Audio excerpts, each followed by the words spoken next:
Welcome back. શરદ પૂર્ણિમાનો અવસર નજીક છે। માં અંબાના સાનિધ્યએ શ્રદ્ધાળુઓ પૂનમ ભરવા આતુર છે, પરંતુ સવાલ એ છે કે પૂનમ ક્યારે?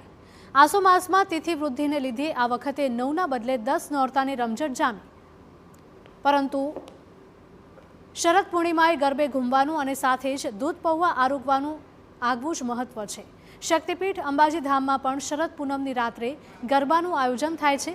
તો ચંદ્રના કિરણોમાં દૂધ પૌવા મૂકી માં અંબાને તેનો ભોગ લગાવાય છે અને પછી તે ભક્તોમાં પ્રસાદ રૂપે વહેંચાય છે।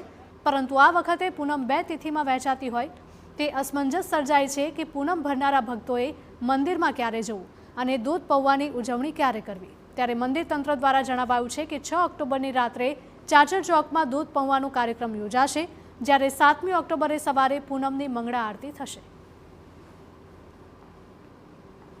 જે દૂધ પૌવાનો જે કાર્યક્રમ રાત્રે 12 વાગે રાખીએ છીએ મંદિરમાં આરતી, કપૂર આરતી અને દૂધ પૌવાનો કાર્યક્રમ અને ગરબા એ 6 તારીખે રાખેલ છે।